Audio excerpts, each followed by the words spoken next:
So, you're saying this could kill me? Sam asked, swirling the viscous green liquid in a crystalline vial. The fluid clung to the sides, glimmering under the sterile lights of the alien laboratory. She tilted her head, an amused smirk tugging at her lips as the cluster of alien scientists shuffled nervously, their bioluminescent markings flickering like faulty neon lights. The tallest of them, a gangly figure with elongated limbs and skin like shimmering quartz, cleared his throat, or something like it. That is highly probable, he said, his voice a lilting melody. For most life forms, this compound is categorically lethal. It disrupts cellular cohesion within seconds. Sam raised an eyebrow, tapping the vial against the metal table. You didn't answer my question. Behind the transparent observation barrier, more aliens watched in stunned silence.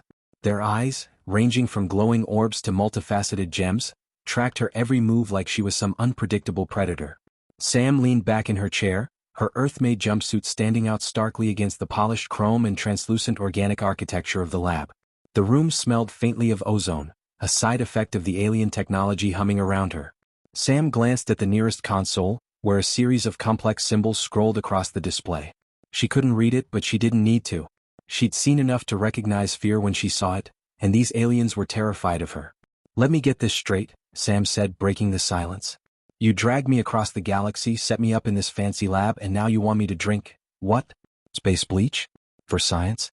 One of the smaller aliens, a spherical being with tentacle-like appendages, emitted a series of frantic clicks and whistles.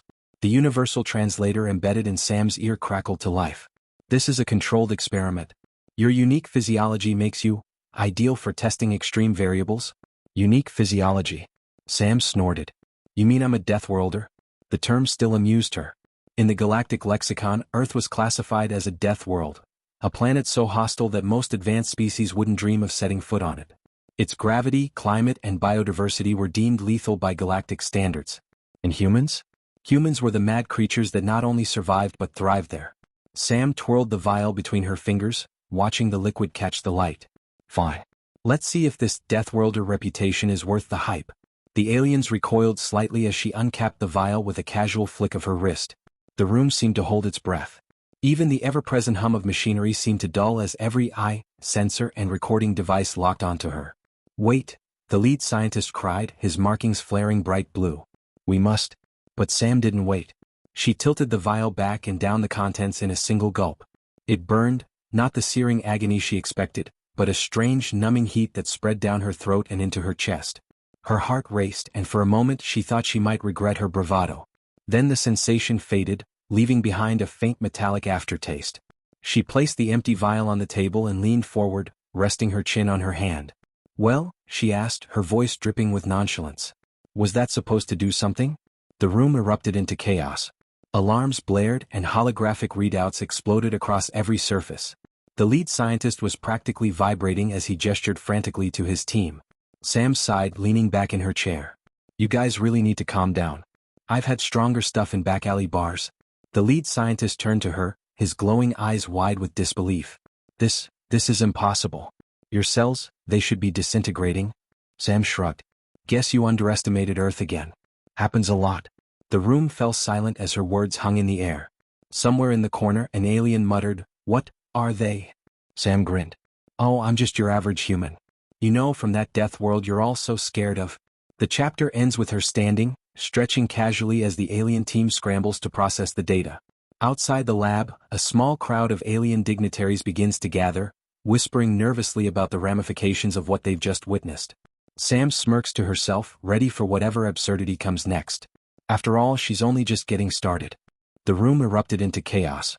Holographic displays flared to life, painting the sleek, translucent walls with cascades of alien text and fluctuating biometric readings. The lead scientist, a towering figure named Xyrith with shimmering quartz-like skin, gestured frantically at the data streams. His markings pulsed a panicked shade of indigo, a universal signal of alarm. Her cellular structure isn't breaking down. Xyrith barked, his melodic voice rising above the cacophony. She's stabilizing. Sam sat casually in the center of the chaos, her elbows resting on the metal table, one leg crossed over the other. She chewed a piece of gum she'd pulled from her pocket, her expression a picture of boredom as she observed the aliens scurrying like ants in a disturbed nest. Well, this is awkward, she quipped, blowing a small bubble. You were expecting me to keel over, huh? Xyrith ignored her, his attention fixed on a cluster of spherical drones hovering nearby. The drones emitted a rapid series of clicks and hums, translating their observations into the alien language that scrolled across the consoles. Xyretha's assistant, a pale, gelatinous being named Krex, jiggled nervously as they processed the data. "This defies all precedent," Krex murmured, their voice a wet, gurgling sound. "Her metabolic response, it's accelerating the toxin's breakdown. She's neutralizing it internally." Another scientist, a smaller alien with spindly limbs and eyes like polished obsidian, clutched a data pad and stared at Sam as if she were a god, or a monster. "This level of resilience, it's unprecedented. It's terrifying." Sam rolled her eyes. "You guys really need to relax. I'm fine, see?" She gestured dramatically to herself. "No disintegrating, no convulsing. Just me, good old Sam, thriving." Xyreth turned to her, his markings glowing in intense blue. "Human," he said sharply, his voice carrying an edge of desperation. "How is this possible? That compound has been lethal to every test subject across 3 star systems. Even species with regenerative capabilities succumb within seconds." Sam raised an eyebrow. "Well, maybe your test subjects didn't grow up on a planet where you can die from a bad sunburn, drinking unfiltered water, or stepping on the wrong bug." She leaned forward, her grin widening. "Earth isn't exactly a paradise. You either adapt or die." Her words hung in the air like a thunderclap. The aliens stared at her, their glowing eyes reflecting a mix of awe and unease. Behind the observation glass, a growing crowd of dignitaries and scientists whispered furiously among themselves. Word of the experiment's outcome had spread like wildfire through the research station, and now the room was filled with onlookers, their expressions a cocktail of fascination and dread. Xyreth turned back to the data, his elongated fingers dancing across the console. "We need more tests," he muttered. "This resilience could reshape our understanding of biological limits. If this is representative of all humans—" "It's not," Sam interrupted, cutting through his train of thought. The room fell silent. "What do you mean?" Xyreth asked, his tone cautious. Sam shrugged. "Not every human would have survived that. I'm tough, sure, but some of my kind wouldn't have made it. We're diverse, some stronger, some weaker. But the point is, we've all got the potential to endure things you can't even imagine." The quiet hum of the lab deepened into an oppressive silence. Xyretha's markings shifted from blue to a pale yellow, a signal of dawning comprehension and fear. "What kind of world creates such beings?" one of the scientists whispered. Sam smiled faintly. "A world that doesn't care whether you live or die. Earth didn't coddle us. It threw everything at us, storms, predators, diseases, and we learned to fight back. Or we didn't make it." The aliens exchanged uneasy glances. For beings who had evolved in controlled, harmonious environments, the concept of thriving through adversity was as alien as Sam herself. Xyreth finally broke the silence. "If what you say is true, humanity is unique and dangerous." "Only if you give us a reason to be," Sam replied smoothly. "But hey, don't worry. We're also great at sharing drinks, telling stories, and throwing parties." She stood, stretching with an air of nonchalance that felt almost predatory. "Speaking of which, I could really use a coffee. You guys got anything like that?" The tension in the room didn't ease as she left, her footsteps echoing in the uneasy quiet. Xyreth watched her go, his mind racing. This experiment wasn't just about resilience anymore. It was about understanding a species that had the power to endure, adapt, and thrive under the harshest conditions. And for the first time, he wasn't sure if that understanding would bring enlightenment or destruction. The research station was abuzz with activity. Rumors of the humans' apparent immunity to one of the galaxy's most lethal substances had spread beyond the lab, reaching the ears of diplomats, military strategists, and corporate interests alike. Hushed conversations about Deathworlders now filled the corridors, punctuated by nervous glances and speculative whispers. Sam, oblivious to, or perhaps unconcerned by, the growing storm of intrigue, leaned against a railing on the observation deck. Beyond the transparent wall, the vast expanse of a nebula glowed in shades of pink and violet, its light reflecting in her sharp eyes. She sipped a steaming cup of something that tasted vaguely like coffee but smelled faintly of ozone. "I've had worse," she muttered, glancing at the cup before taking another sip. Behind her, Xyreth approached, his quartz-like skin shimmering faintly under the ambient light. The lead scientist looked more frazzled than usual, his glowing markings a muted green, a color Sam had learned meant uncertainty or deep thought. He held a datapad clutched to his chest like it contained the meaning of life. "You seem relaxed," he observed, his melodic voice betraying a hint of tension. Sam turned slightly, flashing him a lopsided grin. "What can I say? Poison doesn't exactly ruin my appetite." Xyreth hesitated, then stepped closer. You don't understand the magnitude of what's happened, he said, his tone unusually grave. The compound you consumed was synthesized from materials that neutralize advanced regenerative systems across dozens of species. Your ability to withstand it, let alone metabolize it, is beyond anything we've ever encountered. Sam shrugged. Guess Earth builds us tough. That's precisely the point, Xyrath pressed, his markings flaring a brighter green. We've started reviewing your planet's classification data. The Galactic database has always labeled Earth a Class V death world, but the specifics... He trailed off, glancing down at his datapad. The specifics are horrifying. Sam raised an eyebrow. Horrifying, huh? You make it sound like we're living in a horror movie? Xyrath tapped the datapad, and a holographic display materialized between them. It showed a rotating image of Earth, overlaid with glowing text and data points. Your atmosphere is riddled with toxins, your gravity is nearly 30% stronger than most habitable planets, and your ecosystem is a war zone. Apex predators, parasitic organisms, microbial threats, your planet is a gauntlet of survival challenges. Even your oceans, which should be bastions of tranquility, are teeming with deadly life forms. Sam smirked. Sounds like home. Xyrath's markings shifted to a pale yellow, a sign of disbelief. You say that with pride. Do you understand how incomprehensible this is to us? Most civilizations in the galaxy evolved in controlled environments, where ecosystems achieved balance and harmony. But Earth is chaos incarnate. And you survived it? Sam's grin faded slightly as she leaned against the railing, staring out at the nebula. Yeah, we survived. But it wasn't easy. My ancestors fought tooth and nail to make it through ice ages, plagues, wars, you name it. We adapted because we had to. And honestly, she glanced back at Xyrath. It made us stronger. Xyrath studied her for a long moment. Stronger, yes. But also more unpredictable. Dangerous. Sam turned fully to face him, her expression calm but edged with something sharp. Is that what you're worried about? That we're dangerous? It's not just me, Xyrath admitted. The station is abuzz with speculation. Some see your resilience as a potential asset, a resource to be studied or weaponized. Others see it as a threat. There are even whispers of recommending Earth for isolation, to prevent unintended consequences. Sam's eyes narrowed. Unintended consequences? You mean like us showing up and not dying when you expect us to? Xyrath winced, his markings flashing a guilty blue. I didn't say I agree with them.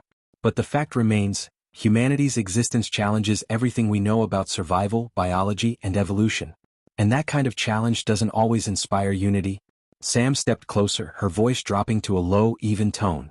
Let me make one thing clear, Xyrath. Humans don't go looking for trouble. But if trouble finds us, we don't run from it either. That's not a threat. It's just who we are. The silence between them was heavy, broken only by the faint hum of the station. Xyrath's markings dimmed to a thoughtful green as he considered her words. Finally he nodded. Perhaps, there's more we can learn from each other than I initially thought. Sam smirked again, her humor returning like the flip of a switch. See? Now you're thinking like a human. You might survive yet. As she walked away, Xyrath turned back to the hologram of Earth. For the first time he saw it not just as a death world, but as the cradle of a species that had turned adversity into strength. The realization filled him with both wonder and unease. Some challenges he thought were not meant to be conquered. The air in the laboratory was heavy with tension. Every surface seemed to hum with barely contained energy, the alien scientists moving with hurried precision. Xyrath stood at the center of the chaos, his glowing markings a deep, contemplative blue. Around him, a cluster of drones buzzed, projecting holographic schematics of the next test. A test far more dangerous than any they'd attempted before. Sam leaned casually against a metallic pillar, arms crossed, her eyes scanning the activity with a mix of curiosity and amusement. So what's the plan this time? She asked. Gonna drop me into a vat of acid? Make me wrestle a space crocodile? Xyrath turned to her, his expression unreadable. This isn't a joke, human. The next phase of testing is uncharted territory even for us. Sam raised an eyebrow. Uncharted, huh? That's not exactly comforting. Krex, the gelatinous assistant, oozed forward, their voice trembling. The parameters are designed to push the limits of your resilience. If humans, can survive this, it will reshape our understanding of biological possibilities. Or it'll kill me, Sam said flatly, though there was no fear in her tone. Gotta say your bedside manner could use some work. This isn't about death, Xyrath interjected sharply. It's about discovery. You have to understand, Sam, your survival so far has rewritten what we thought we knew about life itself. This final test is necessary. Sam tilted her head, studying him. Necessary for what? Proving to your bosses that humans aren't just cosmic cockroaches? Or satisfying your own curiosity? Xyritha's markings flickered to an uneasy green. Both? Sam let the silence linger, then sighed. Fine. Lay it on me. What's the big scary test this time? A hologram materialized in front of her, showing a simulation of a high-pressure chamber filled with a swirling, iridescent gas. The gas pulsed with a faint glow, almost alive, and even from the image, Sam could feel an instinctive unease. This is a hypertoxin we've synthesized from multiple Class 4 environments, Xyritha explained. It's designed to break down organic matter at the molecular level. No species we've tested has lasted more than a few seconds. Sam whistled low. And you want me to just walk in there? You would be exposed incrementally, Krex added hastily, their form quivering. Monitored every step of the way. The chamber is designed for containment, and we can abort the test at any moment. Sam tapped her chin thoughtfully. And what do I get if I come out the other side alive? A gold star? Maybe a free trip back to Earth? Xyritha's gaze hardened. You get to prove that humanity is more than we imagined. More than anyone in the galaxy imagined. Sam grinned. You're lucky I like proving people wrong. The preparation was swift. Sam stood in the decontamination chamber, a thin, flexible suit clinging to her form. The material wasn't designed to protect her, it was simply a monitoring tool, embedded with sensors to track every heartbeat, every breath. She caught her reflection in the chamber's polished surface and smirked. Looking good, Sam, she muttered to herself. Through the intercom, Xyritha's voice crackled. The test will commence in 60 seconds. Are you ready? Sam gave the camera a thumbs up. Born ready. The countdown began and the chamber doors slid open with a hiss. Sam stepped inside, her boots clanging against the metal floor. The iridescent gas began to seep into the room, swirling around her like a living mist. She felt it immediately, a prickling sensation on her skin, like tiny needles pressing against her flesh. Vitals are stable, Krex reported from the control room. No signs of molecular degradation. The prickling intensified, spreading deeper into her muscles. Sam clenched her jaw, her hands balling into fists. You weren't kidding about this stuff, huh? Feels like I'm getting tattooed from the inside out. Maintain focus, Xyritha said, his voice tight. We're increasing the concentration. The gas thickened, wrapping around her like a suffocating shroud. Sam's breathing grew heavier, her chest rising and falling with effort. She could feel her body fighting back, every cell in her being lighting up with a primal instinct to survive. In the control room, the scientists stared in disbelief. Her cells are adapting, Krex murmured. They're repairing themselves faster than the toxin can damage them. Sam let out a shaky laugh, her voice hoarse. Is that all you've got? I've had hangovers worse than this. The gas reached its peak concentration, the room now a blinding swirl of light and motion. Sam dropped to one knee, sweat pouring down her face, but she refused to fall. With a final, guttural roar, she forced herself to stand. And just like that, the gas began to dissipate. The room fell silent as Sam staggered to the exit. When the doors slid open, she stepped out, her suit scorched but intact. She looked at the stunned faces of the alien scientists and grinned. Next time, she said, try harder. In the control room, Xyritha stared at her through the glass, his markings flashing a vibrant yellow. The implications of what he had just witnessed were staggering. This human wasn't just resilient, she was unstoppable. The lab was silent. The kind of silence that wasn't simply the absence of sound, but the weight of realization pressing down on everyone in the room. Sam stood in the middle of it, her shoulders squared, her breathing steady, a faint sheen of sweat glistening on her face. Around her, the alien scientists remained frozen, their glowing eyes locked on her as if she had stepped out of their worst nightmares, or greatest hopes. Xyritha finally broke the silence, his voice quiet but strained. You survived? Sam snorted, running a hand through her damp hair. Barely. That gas of yours wasn't exactly a breath of fresh air. You don't understand, Xyritha said, his markings shifting between pale yellow and green. No one has ever survived at that concentration. Not even for a fraction of the time you endured. What you've done here is unprecedented. Sam tilted her head, her gaze narrowing slightly. Unprecedented, huh? You say that like it's a bad thing? It might be, Krex interjected, their gelatinous form rippling with nervous energy. Your resilience is not merely biological, it's adaptive. Your species doesn't just survive, it evolves in real time. Do you have any idea what that means? Sam shrugged. It means we're good at not dying. It means you're a threat, Xyritha said, his voice sharper now. His markings flared a warning shade of blue, and the other scientists stiffened at his tone. To every species in the galaxy. If humanity can endure what others cannot, if you can adapt faster than the dangers around you, Then what's to stop you from becoming predators? Conquerors? Sam's expression hardened, her humor vanishing like a switch had been flipped. She took a step closer to Xyrath, her boots echoing in the stillness. Predators? Conquerors? You think that's what we are? You can't deny the potential, Xyrath said, standing his ground. Your world shaped you into survivors, but survival often comes at the expense of others. If humanity's adaptability turns outward, if you decide the galaxy itself is your next challenge. Sam cut him off with a sharp laugh. You really don't get it, do you? You think we've survived this long by taking what isn't ours? By crushing everyone else under our boot? Her voice rose, the steel in her tone cutting through the air. We've survived because we learned to work together, to fight for each other, to protect what matters. Her words hung in the air, and for a moment no one dared to speak. Then Krex, trembling slightly, broke the tension. But your capacity for violence, for destruction? Sam sighed, her gaze softening. Yeah, we're capable of violence. You don't survive a death world without learning how to fight back. But it's not what defines us. You want to know what really makes us dangerous? The aliens leaned in, their collective unease palpable. It's not our strength, Sam continued, her voice calm but firm. It's not our resilience or our adaptability. It's that we care. We care enough to keep going when things seem impossible. To stand up for each other when no one else will. And yeah, we'll fight if we have to. But it's not because we want to dominate. It's because we want to live. Xyrath's markings dimmed as he processed her words. The other scientists exchanged uncertain glances, their fears slowly giving way to something else. Curiosity. Hope, perhaps. And here's the thing, Sam added, her tone softening.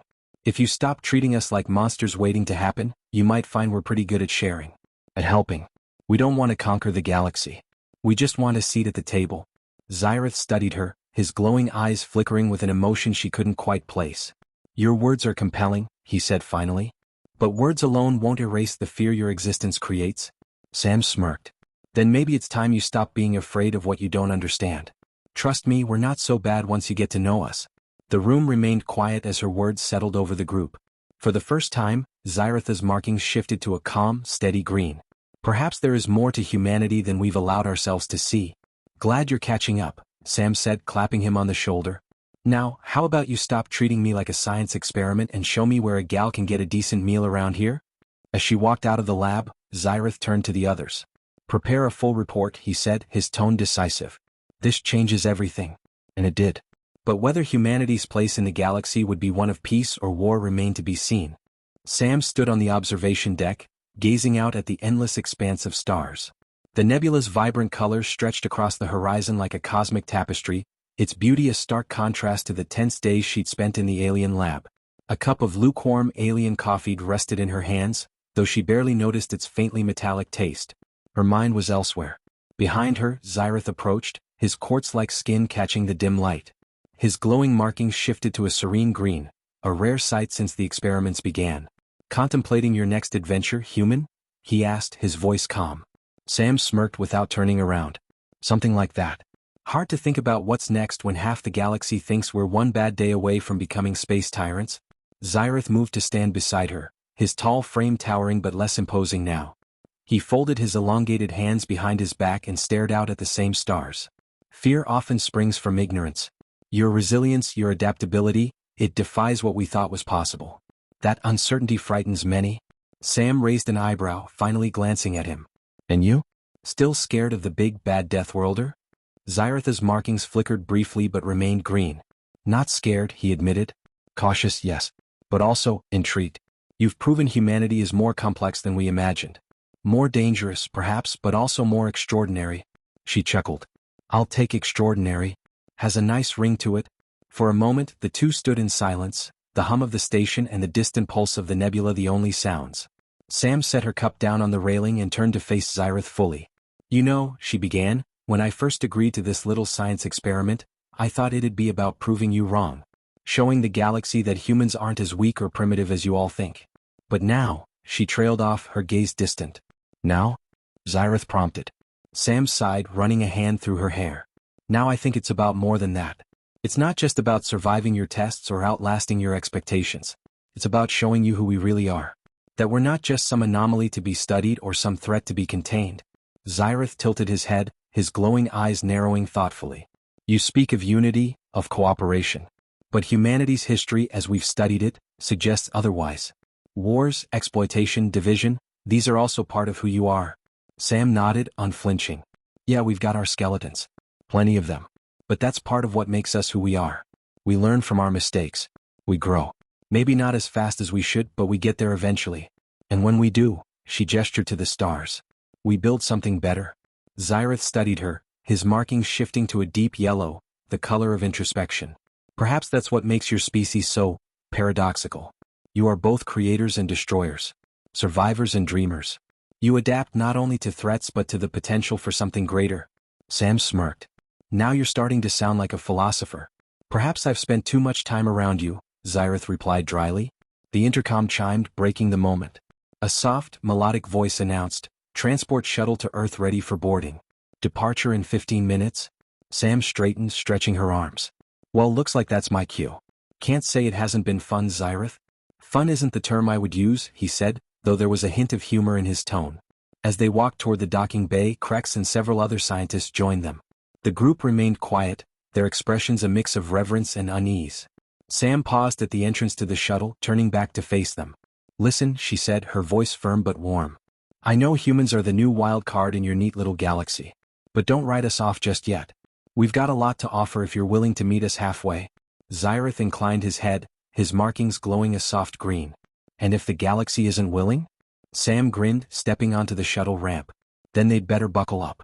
Humanity's not going anywhere. The doors hissed shut behind her, and the shuttle began its departure sequence. Xyrath and the others watched as the vessel disappeared into the void, leaving a trail of light in its wake. In the silence that followed, Xyrath spoke softly, almost to himself. She may be right. Perhaps humanity's greatest strength isn't just their resilience, it's their ability to inspire. Krex quivered beside him. Do you think they'll shape the galaxy? Xyrath's markings glowed faintly, a shade of green that bordered on hope. I think they already have. As the station's lights dimmed, the stars outside continued to burn brightly, their silent witness to the arrival of a species that would challenge, disrupt, and perhaps one day unite the galaxy.